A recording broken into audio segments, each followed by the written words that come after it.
ఏంటంటే తెలంగాణలో ఎన్నికలకు కసరత్తు సురువు అయిందండి. వాస్తవం ఇది. కేసీఆర్ ఏం చెప్పిండు అంటే లేదు ఇప్పుడే అవసరం లేదు తర్వాత చూద్దామని చెప్పిండట.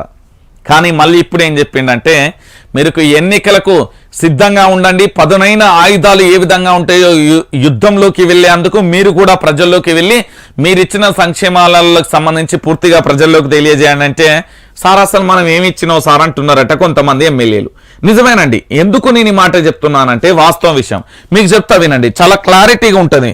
ఇక ఒక్కసారి చూడుర్రి, తెలంగాణకు ఎన్నికల కసరత్తు సురు, జమిలీ ఎన్నికలు లేనట్టేనా?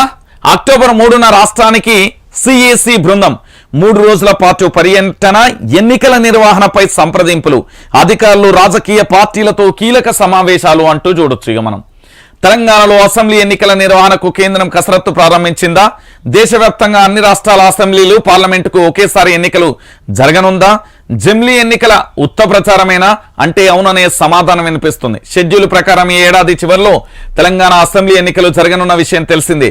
అయితే జమిలీ ఎన్నికలు జరుగుతున్నాయన్న నేపథ్యంలో దీనిపై సస్పెన్స్ నెలకొంది. ఈ నేపథ్యంలో కేంద్ర ఎన్నికల సంఘం తెలంగాణ అసెంబ్లీ ఎన్నికల నిర్వహణకు కసరత్తు ప్రారంభించనుంది. అక్టోబర్ 3వ తేదీన రాష్ట్రంలో సిఈసి అధికారుల బృందం పర్యటన చేయనుంది. 3 రోజుల పాటు సిఈసి బృందం పర్యటన సాగనుంది. ఈ పర్యటనలో భాగంగా ఎన్నికల నిర్వహణపై అధికారులు వివిధ పార్టీలతో సిఈసి బృందం సమీక్షించనున్నది అనేది ప్రధానమైన అంశం. షెడ్యూల్ ప్రకారం ఎన్నికలు, కేంద్ర ప్రభుత్వం దేశంలో జమిలీ ఎన్నికల నిర్వహణకు ప్లాన్ చేస్తున్న విషయం తెలిసిందే. జమిలీ ఎన్నికల నిర్వహణ సాధ్యాలను కూడా పరిశీలించేందుకు మాజీ రాష్ట్రపతి రామ్నాథ్ కోవింద్ ఆధ్వర్యంలో కమిటీని సైతం వేసింది. ఈ కమిటీకి ఇప్పటికే ఓసారి భేటీ అయింది. దీంతో తెలంగాణలో అసెంబ్లీ ఎన్నికలు షెడ్యూల్ ప్రకారం కాకుండా వచ్చే ఏడాది ఏప్రిల్లో జరుగుతున్నాయని జోరుగా ప్రచారం జరిగింది. మంత్రి కేటీఆర్ సైతం జమిలీ ఎన్నికలు వస్తే తెలంగాణలో అసెంబ్లీ ఎన్నికలు ఏప్రిల్లో జరగొచ్చని అభిప్రాయం వ్యక్తం చేస్తారు. జమిలీ ఎన్నికల ప్రచారంతో నిన్నటి దాకా తెలంగాణ అసెంబ్లీ ఎన్నికలపై సస్పెన్స్ నెలకొంది. ఈ క్రమంలోనే కేంద్ర ఎన్నికల సంఘం కసరత్తు ప్రారంభిస్తుండడంతో ఇక జమిలీ ఎన్నికలు లేనట్లే అని తెలిసింది. షెడ్యూల్ ప్రకారమే డిసెంబర్లో రాష్ట్రంలో ఎన్నికలు జరుగుతాయని, ఎన్నికలు జరగనున్నట్లుగా తెలుస్తుంది అంటూ కూడా ప్రధానమైన అంశానికి సంబంధించి హైలైట్ చేసిన పరిస్థితి కనబడుతుంది. మీకు ఇక్కడ అర్థమైంది కదా. మనం గతంలో కూడా చర్చించుకున్నాం. ఎందుకు అంటే కాంగ్రెస్ పార్టీ ప్రభుత్వం అంతకుముందు అధికారంలో ఉన్నప్పుడు, అంతకుముందు అంటే ప్రధాని మన్మోహన్ సింగ్, అప్పటి ప్రధాని మన్మోహన్ సింగ్ అధికారంలో ఉన్నప్పుడు వాజ్పేయి కానీ దేవగౌడ్ కానీ చాలా సందర్భాలలో కూడా జమిలీ ఎన్నికలకు సంబంధించి సాధ్యాల మీద అప్పటి ప్రభుత్వాలు చాలా విధంగా పరిశోధన చేశాయి. ఎందుకంటే 29 రాష్ట్రాలు, కేంద్ర పాలిత ప్రాంతాలు, దాంతో పాటుగా పూర్తి స్థాయిలో ఎన్నికలకు కావాల్సిన సామాగ్రి, ఎన్నికలకు కావాల్సిన సిబ్బంది, ఎన్నికలకు సంబంధించి పూర్తి స్థాయిలో ఆజమాయిషి చేసి వాళ్ళకు ప్రొటెక్షన్, భద్రత కల్పించే దాదాపు 26 పారామిలిటరీ బలగాలకు సంబంధించి ఒక రక్షణ వ్యవస్థ ఉండాల్సిన పరిస్థితి ఏర్పడింది. దీని మీద సాధ్యాలను పరిశీలించినప్పుడు అప్పుడు ఇది సాధ్యం కాదు అనేది ఒక నిర్ణయానికి వచ్చారు. ఎందుకు అంటే దేశవ్యాప్తంగా ఎన్నికలు, మీకు ఉదాహరణకు 4 రాష్ట్రాల ఎన్నికలు జరిగినాయి గతంలో. ఒకటి మహారాష్ట్రలో జరిగిన ఎన్నికలు కానీ శివసేన అప్పటి బీజేపీ ప్రభుత్వం అలయన్స్ లో ప్రభుత్వానికి సంబంధించి ముందుకు సాగినప్పుడు, ఆ తర్వాత బెంగాల్లో మమతా బెనర్జీ ప్రభుత్వానికి సంబంధించి కావచ్చు, అంతకు ముందుకు బీహార్కు సంబంధించి నితీష్ కుమార్ అక్కడ ప్రాతినిధ్యం వహించినప్పుడు జరిగిన ఎన్నికలకు కావచ్చు, ఆ తర్వాత మన పక్కనే ఉన్న ఆంధ్రప్రదేశ్ లో జరిగిన ఎన్నికలు కావచ్చు. ఏం జరిగింది? మన తెలంగాణ ఎన్నికలతో సహా చిల్లర మల్లర గొడవలతో సహా కొన్ని చోట్ల ఇబ్బంది, కొన్ని చోట్ల వివిప్యాట్లు, కొన్ని చోట్ల ఎన్నికల సిబ్బంది మీద దాడి, కొన్ని చోట్ల కార్యకర్తల మధ్య దాడులు చోటు చేసుకున్న ఘటన జరిగింది. అయితే దీని అన్నింటినీ మానిటరింగ్ చేయడానికి కేంద్రానికి సంబంధించి ఒక బలమైన శక్తి ఉంటేనే సాధ్యమవుతుంది. ఇప్పుడు మనం ఎగ్జాంపుల్ ఇతర దేశాలను తీసుకున్నాం. అక్కడ ప్రెసిడెంట్ ఎన్నికలు ఉంటాయి. అక్కడ ప్రెసిడెంట్ ఎన్నికలు ఉండడం వల్ల అక్కడ సాధ్యం, ఒకేసారి ఎన్నికలు అనేది సాధ్యమవుతుంది. దేశానికి మొత్తం ఒకటే వ్యక్తి ఆజమాయిషీ చేస్తారు. కానీ ఇక్కడ ఏంటంటే రాష్ట్రాలకు సంబంధించి ముఖ్యమంత్రులు ఉండడం వల్ల కేంద్ర రాష్ట్రానికి సంబంధించి రాజ్యాంగంలో రాసిన పూర్తి స్థాయి అంశాలు ఏవైతే ఉన్నాయో వాటికి సంబంధించి పూర్తి స్థాయిలో ఒక చర్చనీయాంశంగా మారతాయి. కాబట్టి ఈ చర్చనీయంగా అంశంగా మారతాయి కాబట్టి పూర్తి స్థాయిలో సఖ్యత అనేది లేకపోవడం వల్ల ఇక్కడ ప్రెసిడెంట్ ఎన్నికలు అనేది సాధ్యం కాదు. కానీ ఇప్పటికే విపక్షాలకు సంబంధించిన ఇండియా కూటమి ఏం చెప్తుంది అంటే ఇక్కడ భారత్, ప్రెసిడెంట్ ఆఫ్ భారత్ అనే భారత్ పేరును మార్చడం కాదు, భారతదేశంలో ఉన్న ప్రజల యొక్క జీవితాలను మార్చాలి అంటూ కూడా ఆల్రెడీ చాలా వాదన తెరమిదికి కూడా తీసుకొచ్చిన పరిస్థితి కనబడుతుంది. సో ఇక్కడ జమిలీ ఎన్నికలు సాధ్యాల మీద గతంలోనే ఒక చర్చ జరిగింది. సో ఇప్పుడు కూడా అలాంటి చర్చ జరిగింది. కాబట్టి ఇప్పుడు ఏం జరుగుతున్నది అంటే, సరే ఇక జమిలీ ఎన్నికలు గనక జరిగితే మాత్రం ఏప్రిల్లో ఎన్నికలు ఉండే అవకాశం ఉంది. ఎందుకంటే పార్లమెంట్ ఎన్నికలతో సహా పూర్తి స్థాయిలో దేశవ్యాప్తంగా కూడా అన్ని రాష్ట్రాలకు సంబంధించి ఎన్నికలు జరిగే అవకాశం ఉంటుంది. సో నేను చెప్పింది ఎన్నికల నిర్వహణ, భద్రతకు సంబంధించిన వ్యవహారం నేరుగా కూడా అంటే ప్రధానంగా కూడా పరిగణలోకి తీసుకుంటారు. ఇక దాని తర్వాత రాష్ట్రానికి సంబంధించి వద్దాం. ఈ మన తెలంగాణ రాష్ట్రానికి సంబంధించి ఎన్నికలకు సంబంధించి షురూ అయింది అనేది చాలా మంది కూడా వాదిస్తున్నారు.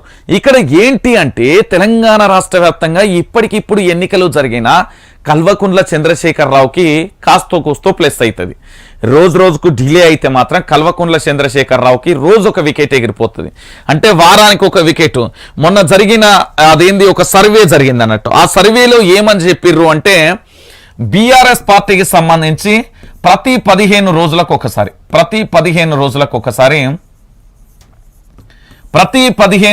ఒకసారి ఒక ఎమ్మెల్యే ఓడిపోతున్నాడు అనే గ్రాఫ్ వస్తున్నదట. ఇది ఇంటెలిజెన్స్ సర్వే బీఆర్ఎస్ పార్టీ అధినేత కేసీఆర్ కు అందింది. ఈ కేసీఆర్ కు అందడంతో ఏం జరుగుతున్నది అంటే ప్రతి 15 రోజులకు ఒకసారి బీఆర్ఎస్ పార్టీకి సంబంధించిన ఏదో ఒక నియోజకవర్గం అక్కడ ఓడిపోతుంది అని వస్తుంది. అంటే రోజు రోజుకు కనుక బీఆర్ఎస్ పార్టీ కనుక పూర్తి స్థాయిలో కనుక లేట్ చేసుకుంటూ వస్తే క్రమక్రమంగా గ్రాఫ్ తగ్గడంతో పాటు ఎమ్మెల్యే సీట్లు కూడా తగ్గుతాయి అనేది ఒక వాదన ఉన్నది. ఇక విపక్షాల పార్టీలకు సంబంధించి పూర్తిగా ఎప్పుడు ఎన్నికలు జరిగినా ఎలాంటి పరిస్థితుల్లో ఎన్నికలు జరిగినా ఆల్రెడీ కాంగ్రెస్ పార్టీ ఇచ్చిన మేనిఫెస్టోకి సంబంధించి నిన్న ఇచ్చిన హామీకి సంబంధించి ఇప్పటికే తెలంగాణలో బ్రహ్మాండమైన చర్చ మొదలైంది. కాంగ్రెస్ పార్టీని గెలిపించుకుందామనే ఒక ఆశ ప్రజల్లోకి వెళ్ళింది. దాంతో పాటు డోర్ టు డోర్ క్యాంపెయిన్ కూడా కొనసాగుతుంది. కార్డును తీసుకెళ్తారు. వాళ్ళు ఇచ్చిన హామీలు ఏవైతే ఉన్నాయో ఆ హామీలకు సంబంధించి పూర్తి స్థాయిలో కూడా ప్రతి ఇంటింటికి కూడా వివరించే ప్రయత్నం చేయడంతో ఇక కల్వకుంట్ల చంద్రశేఖరరావుకు భయం మొదలైంది. ఎందుకు అంటే కాంగ్రెస్ పార్టీ ఇచ్చిన హామీలు అంతా ఈజీగా ఆషామాషిగా లేవు. వాటిని చూసినాక కల్వకుంట్ల చంద్రశేఖరరావుకి ఈసారి ఎన్నికలకు సాధ్యమేనా, ఎందుకంటే మనం చేసిన తప్పులేంటి అనేది కూడా ఆ పూర్తి స్థాయిలో కూడా తాను చర్చించుకుంటున్నాడట. ఎట్లా చర్చించుకుంటున్నాడు అనేది కూడా మీకు చెప్పే ప్రయత్నం చేస్తా. ఎందుకంటే పూర్తి స్థాయిలో కూడా కల్వకుంట్ల చంద్రశేఖరరావుకు మనం కౌలు రైతులను పట్టించుకోపోతుంది, నిరుద్యోగులను పట్టించుకోపోతుంది, ఉద్యమకారులను పట్టించుకోకపోతుంది, ఆఖరికి కూలీలను పట్టించుకోపోతుంది, ఆల్రెడీ మహిళలను పట్టించుకోపోతుంది. ఈసారి మన ప్రభుత్వం ఎట్లత్తది, మన ప్రభుత్వం వచ్చుడు కష్టమే కదా. ఇంటెలిజెన్స్ సర్వే నిన్న ఇంటెలిజెన్స్ రిపోర్ట్ నిన్న చెప్పిందంట. కాంగ్రెస్ సభ అయిపోయినాక సార్ మనకి ఇంకా కష్టమే సార్, బ్రహ్మాండంగా చిల్లు ప్రజలు, సభ గ్రాండ్ సక్సెస్ అయింది. సభ సక్సెస్ కావడంతో ఇంకొక అంశం ఏంటంటే వాళ్ళు ఏదైతే హామీలు ఇచ్చిలో అవి ప్రజల్లోకి ఈజీగా మౌత్ టు మౌత్ క్యాంపెయిన్ జరుగుతుంది సార్, ఎవరు ప్రచారం చేయాల్సిన అవసరం లేదు సార్ అని ఇంటెలిజెన్స్ ఇచ్చేసాలకు కల్వకుంట్ల చంద్రశేఖరరావుకు ఏసీల చెమటలు కక్కుతుండు. ఎస్, వాస్తవం ఇది. నేను ఎందుకు ఈ మాట చెప్తున్నానంటే ఇప్పటికిప్పుడు ఎన్నికలు జరిగినా కూడా ఎవరికి కాంగ్రెస్ పార్టీకి అడ్వాంటేజ్గా మారుతుంది. ఎందుకు మారుతుంది అంటే వీళ్ళు చేసిన వైఫల్యాలు. ఇప్పుడు తెలంగాణలో ఎన్నికల కసరత్తు అని చెప్తున్నారు కదా, ప్రతి నియోజకవర్గానికి పోదాం. ప్రతి నియోజకవర్గంలో మీకు ఏ పార్టీ ఇష్టం అంటే ఒకనాడు బీఆర్ఎస్ కాదు టీఆర్ఎస్ అన్నారు వాస్తవం. కానీ ఇప్పుడు కాంగ్రెస్ పార్టీ అంటే ఇష్టం, కాంగ్రెస్ పార్టీకి ఓటెత్తాం, మాకు కావాల్సినవి అన్ని ఇస్తారు అని అన్నారు. ఎందుకంటే ఆ విద్యార్థులకు సంబంధించి బ్రహ్మాండమైన పథకాలను పెట్టడంతో కేసీఆర్కు దిక్కుదోచని పరిస్థితి కనబడుతుందట. ఎందుకు ఈ మాట అంటే నిజమేనండి, పూర్తి స్థాయిలో కూడా మీరు ఎంత ఆలోచించినా వాస్తవమైన కోణాన్ని ఒకసారి మనం చూడాలి. తెలంగాణ రాష్ట్ర వ్యాప్తంగా ఈరోజు కాంగ్రెస్ పార్టీ ఇచ్చిన మేనిఫెస్టోను ఏంది అంటే ఎక్కడ చూసినా అదే చర్చనీయాంశంగా మారింది అని చెప్పడంలో లేదు. ఎందుకు అంటే కొన్ని నియోజకవర్గాలకు సంబంధించి అక్కడికి వెళ్ళే ప్రయత్నం జరుగుతూ ఏం జరిగింది అంటే అక్కడ నియోజకవర్గాలలో పూర్తిగా కూడా కాంగ్రెస్ కు సంబంధించి వచ్చే అవకాశాలే ఎక్కువ కనబడుతున్నాయి అనేది చాలా మంది చెప్పుకుంటూ వచ్చిల్లట. సో ఇక్కడ చాలా వరకు కూడా ఏంది అంటే కాంగ్రెస్ పార్టీ ఇచ్చిన మేనిఫెస్టోను కేసీఆర్ ఎట్లా కాపీ కొట్టి ఏం చేద్దాం అనేది ఎంత ప్రయత్నించినా కూడా అయితలేదు అనేది ప్రధానంగా కూడా చర్చనీయాంశంగా మారింది. ఇక్కడ మీరు చూడుర్రి, కాంగ్రెస్ పార్టీ ఇచ్చిన హామీ మహాలక్ష్మి పథకం కింద మహిళలకు ప్రతి నెల 2500 రూపాయలు ఇస్తుంది. ఇక్కడ ప్లస్ పాయింట్ ఏంటంటే మహిళలను పట్టించుకున్న ప్రభుత్వాలు ఇప్పటి వరకు లేవు. మీరు ఇప్పటి వరకు మహిళా రిజర్వేషన్ బిల్లు గురించి మనం చూసాం. మహిళా రిజర్వేషన్ బిల్లు అనేది 1996లో దేవగౌడ్ ప్రభుత్వం నుండి మొదలయ్యి ఇగో మోక్షం 2017లో మురిగిపోయి మళ్ళీ 2023కు తెర మీదకి వచ్చింది. 2014లో మురిగిపోయింది, 2010లో రాజ్యసభలో వచ్చింది. సో అప్పటి నుంచి ఇప్పటి వరకు తెలంగాణ వచ్చినప్పటి నుండి ఓ మరియమ్మ లాకప్ డెత్ కానీ, ఓ వరలక్ష్మికి సంబంధించి 3rd డిగ్రీ కానీ, దాంతోపాటు కొన్ని చోట్ల కాలేజీలలో మహిళలకు సంబంధించి ఆత్మహత్య చేసుకున్న స్టూడెంట్స్ కానీ, దాంతో పాటుగా గాంజాయి దాగి అఘాయిత్యాలు జరుగుతున్న సంఘటన కానీ, ఓ నిర్భయ, ఓ దిశ లాంటి సంఘటనలు కానీ మనం చూసాం. సో మహిళలను పట్టించుకున్న పాపాన బీఆర్ఎస్ ప్రభుత్వం లేదు. ఎందుకంటే గ్రామాలలో సారా దుకాణం బంద్ చేసింది.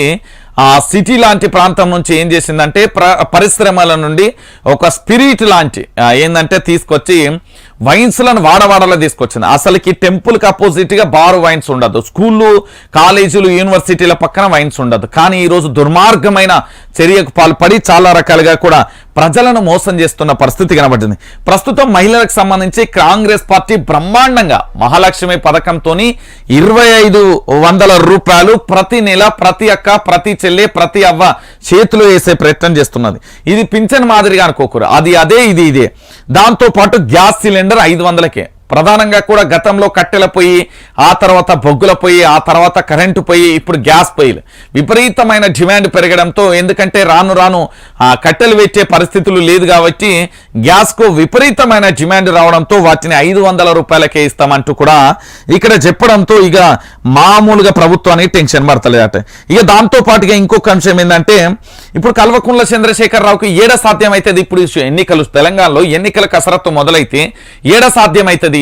ఈ హామీలను చూస్తే చెమటలు ఏసీలో ఉన్నా, ఫుల్ ఏసీ పెట్టుకున్నా కూడా, 10 ఏసీలు పెట్టుకున్నా కూడా చెమటలు వస్తాయి. ఎందుకంటే మేము అధికారంలోకి రాము అనేది వాళ్ళకి తేట తెల్లమైపోతుంది. ఎట్లా తేట తెల్లమైపోతుంది అంటే ఈ ప్రధానమైన అంశం. ఇప్పటి వరకు ఎన్నికలు సురు అయినాయి, ఎన్నికలు రాబోతున్నాయి తెలంగాణలో అంటే వచ్చిన తెలంగాణలో 2018 వరకు మహిళలకు లేకపోయాయి. ఇప్పుడు 2018 నుండి ఇప్పటి వరకు కూడా తెలంగాణ ప్రజలను పట్టించుకోకపోతే ఈ ఏడతో వ్యవసాయ కూలీలను ఎవరన్నా పట్టించుకున్నారో నాకు తెలిసి భారతదేశంలో ఎక్కడ వ్యవసాయ కూలీలను పట్టించుకున్న దాఖలాలు అయితే లేవు. వాళ్ళకి ఈ ఏడాదికి 12,000 రూపాయలు అందిస్తారు. అంటే నెలకు 1000 రూపాయలు వాళ్ళు పని చేసినా చేయకున్నా, ఎందుకంటే కూలీలు కాబట్టి చాలా ఎవరికో ఒకరికి భూములు ఉన్న వారి దగ్గరికి వెళ్ళి వ్యవసాయం చేస్తూ ఉంటారు. ఆ కూలీలకు సంబంధించి వాళ్ళకు ఒక భద్రత అనేది ఉండదు కాబట్టి ప్రభుత్వమే చర్యలు తీసుకునేది బ్రహ్మాండమైన విషయం. మరి ఇప్పుడు ఇప్పటికిప్పుడు ఎన్నికలు పోయి ఏం హామీలు ఇస్తాడీనే? ఏమంటాడు? కూలీలకు ఏమన్నా మేము 20,000 ఇస్తామంటే చెప్తాం. ఇప్పుడు కేసీఆర్ నేను చెప్తున్నా కదా, మహిళలకు 3,000 ఇస్తా అన్న, గ్యాస్ 250కి ఇస్తా అన్న, ఆఖరికి కూలీలకు వీళ్ళు 12,000 అంటే ఆయన 20,000 ఇస్తా అన్న తెలంగాణ ప్రజలు నమ్మే పరిస్థితుల్లో లేరు. అది అవుట్డేటెడ్ పాలిటిక్స్. ఆయన పని అయిపోయింది. ఇక ఇండ్లు కట్టుకునేందుకు ఇంటి స్థలంతో పాటు 5 లక్షలు ఇస్తా అన్నాడు. ఈయన ఏమని చెప్పిండు? డబుల్ బెడ్రూమ్ ఇల్లు ఇస్తా అన్నాడు. డబుల్ బెడ్రూములు కొండెక్కి గోడెక్కి పోయి హిమాలయ పర్వతాల మీద కూక్కున్నాయి. దాని తర్వాత ఏం చేసిండు అంటే గృహలక్ష్మి పథకం కింద 3 లక్షలు ఇస్తాను. మా ఊళ్ళో సుతారోని గుర్ర కాదురా సన్నాసి, నువ్వు ఇచ్చేది ఎందుకురా అని తెలంగాణ ప్రజలు తిట్ల దండకం అందుకున్నారు. ఇక దాంతో పాటుగా మరొక అంశం ఏంటంటే విద్యార్థులు. మనకు తెలుసు కదా, నేటి బాలలే రేపటి భావి భారత పౌరులు. ఇది బీఆర్ఎస్ పార్టీలకు మైకి ఇస్తే ఇక సంవత్సరం దాకా చెప్తారు. ఈ ముచ్చట ఏడాది పాటు చెప్తారు కానీ సాయం చేయరు. ఇప్పుడు కాంగ్రెస్ ప్రభుత్వం 5 లక్షలు ఇస్తుంది కాబట్టి ఇప్పుడు ఏం చేస్తారు? ఇక పింఛన్ మీకు తెలిసిన విషయమే, 4,000 చేసిళ్ళు, 10 లక్షలు చేసిళ్ళు. సో ఇన్ని హామీలు ఇచ్చారు కాబట్టి ఇప్పుడు కాంగ్రెస్ ప్రభుత్వానికి సంబంధించి పూర్తి స్థాయిలో కూడా అధికారంలోకి వచ్చేందుకు అన్ని రకాల ప్రయత్నాలు కొనసాగుతున్నాయి. ఇక్కడ జరిగే ప్రధానమైన అంశం ఏంటంటే, ఇప్పుడు ఎన్నికల సురు అయితే ఎన్నికలు కనుక వస్తే కాంగ్రెస్ పార్టీకి అడ్వాంటేజ్గా మారుతుందా లేకపోతే బీఆర్ఎస్ పార్టీకి అడ్వాంటేజ్గా మారుతుందా అంటే అక్షరాల కూడా బీఆర్ఎస్ పార్టీకి మైనస్గా మారుతుంది, కాంగ్రెస్ పార్టీకి ప్లస్గా మారుతుంది అనేది తెలంగాణ ప్రజలకు సంబంధించి ఒక వాదనకు, ఒక ఒపీనియన్కి వచ్చేది. ఎందుకు వచ్చిర్రంటే, ఇప్పుడు నువ్వు అక్టోబర్లో ఎన్నికలు జరిగినా ఇక వాళ్ళకి సంబంధం లేదు. ఇక తెలంగాణ ప్రజలకు సంబంధం లేదు ఏ పార్టీ, వాళ్ళు ఫిక్స్ అయిపోయారు మెంటల్గా ఏ పార్టీని అధికారంలోకి తీసుకురావాలని. ఇప్పుడు మహిళలకు సంబంధించి 25,000కి ఈయన 5,000 ఇస్తానా తెలంగాణ ప్రజలు నమ్మరు. గ్యాస్ సిలిండర్ 500కు 250కి ఇస్తానా నమ్మరు. లేదు ఇంటి స్థలంతో పాటు 10 లక్షలు ఇస్తానా తెలంగాణ ప్రజలు నమ్మరు. నిరుద్యోగులకు సంబంధించి 5 లక్షలు కాదు 10 లక్షలకు సంబంధించి మీ ఫీజులు కడతా అన్నా నమ్మరు. ఆరోగ్యశ్రీ 10 లక్షలు కాదు 20 లక్షలు ఇస్తా అన్నా తెలంగాణ ప్రజలు నమ్మరు. గుర్తుపెట్టుకోరు. ఇప్పుడు ఏంది అంటే తెలంగాణ ప్రజలు అనేది చాలా చైతన్యవంతులు కాబట్టి ఇక్కడ చాలా క్లారిటీగా కూడా ఇక్కడ ఏం జరుగుతున్నది అనేది ఒక చర్చనీయాంశంగా మారుతున్న పరిస్థితి కనబడుతుంది. అయితే నిన్న కొంతమంది నన్ను అడుగుతా ఉండే, అన్న ఉచితాలు అంటే నీకు తెలియదు బ్రదర్, నేను చెప్తా. నిన్న ఒక ఆదిలాబాదు, ఒక ఖమ్మము, కొన్ని గిరిజన ప్రాంతాలకు సంబంధించి తీసుకెళ్తా. ఆడ నువ్వు నమ్ముతావో నమ్మవో ఇప్పటి వరకు కూడా టీవీ మనం చూసే ప్రసార మాధ్యమాలు అంటే ఏంటో తెలియదు. నీకు తెలుసో లేదో నిజం ఇది. ఫ్రీ ఎందుకు ఇస్తున్నారు అంటే వాళ్ళ ఎదుగుదల కోసం ఇస్తున్నారు, వాళ్ళ ఆర్థిక శక్తి ఎదుగుదల. వాళ్ళు ఎదుగుదల స్టార్ట్ అయినాక వాళ్ళు ఏంది తీసుకుంటారు కావచ్చు, కానీ ఈరోజు గిరిజల గూడాలకు సంబంధించి ఏంది ఒక మన అదేంది కాలువల మీద నిధించే ఫ్లైఓవర్లు బ్రిడ్జిలు ఉన్నాయా? నువ్వు ఇప్పటికీ నిన్నటికి నిన్న కూడా పురిటి నొప్పులు వస్తే ట్రాక్టర్ ట్రైల్ మీద తీసుకెళ్లిన పరిస్థితి కనబడ్డది కదా. నువ్వు చూస్తున్నావు కదా. ఇప్పటికీ ఫ్రీలు అంటే కొంతవరకు సాధ్యమే. కొంత ఏంది అంటే కొన్ని పరిస్థితులు పూర్తి స్థాయిగా కూడా ఆర్థిక శక్తి ఎదిలినాక ఫ్రీలను బంద్ చేయాలి, రిజర్వేషన్లు బంద్ చేయాలి. కానీ నువ్వు రిజర్వేషన్లు బంద్ చేసిన రోజు ఎప్పుడు మాట్లాడానంటే రిజర్వేషన్లని ఏ రోజైతే బంద్ చేస్తారో ఆ రోజు ఉచితాలను బంద్ చేద్దామని చెప్పారు. ఎందుకు అంటే మరి రిజర్వేషన్ల అంశాన్ని తెర మీద తీసుకొచ్చినప్పుడే ఇది సాధ్యం. ఈ స్కాములు తీసుకొస్తున్నారంటే ఈరోజు కరోనా ముందు కరోనా తర్వాత తెలంగాణ ప్రజల బ్రతుకులు అని మాట్లాడవు. ఓడలు బండ్లైనాయి, బండ్లు ఓడలైనాయి. ఆర్థికంగా చెప్పాలంటే మెడికల్ కంపెనీలు అభివృద్ధి చెందినాయి, హాస్పిటల్ ధూమ్ధామ్గా నడుస్తున్నాయి. డాక్టర్లకు సంబంధించి వాళ్ళకు సంబంధించి అంటే ఇక్కడ ఏంది సొంతగా క్లినిక్లు పెట్టుకున్న వాళ్ళ హైలైట్ అయిపోయిలు. దాంతోపాటు రాష్ట్రంలో అధికారంలో ఉన్న పార్టీకి సంబంధించిన ఎమ్మెల్యేలు ఎంపీలు ఫుల్గా సంపాదించుకున్నారు. కానీ తెలంగాణ ప్రజలు మధ్యతరగతి పేద ప్రజలు ఇజ్జత్కే సవాలు బ్రతుకుతున్నారు. బ్రతకలేక బడిపంతులు అంటాం కదా, ఇప్పుడు తెలంగాణ ప్రజల బ్రతుకులు కూడా గట్లనే ఉన్నాయి. సో ఇప్పుడు ఆర్థిక చేయూత వాళ్ళకు అన్ని రకాలుగా సహకారం అనేది చాలా అవసరం. 4 కోట్ల మంది మన కుటుంబమే. ఈ కుటుంబాన్ని మనం కాపాడుకోవాల్సిన బాధ్యత ఏ ప్రభుత్వానికైనా ఉంటుంది. మీరు గుర్తుపెట్టుకోవాలి. ఇప్పటికిప్పటికీ ఎన్నికలు వచ్చినా కూడా తెలంగాణలో కసరత్తు సురువు అయినాక కూడా జమిలీ ఎన్నికలు లేకపోతే ఇక అధికారంలోకి మాత్రం ఖచ్చితంగా 100% కాంగ్రెస్ పార్టీ వస్తుంది అనేది తెలంగాణ ప్రజల ఒపీనియన్.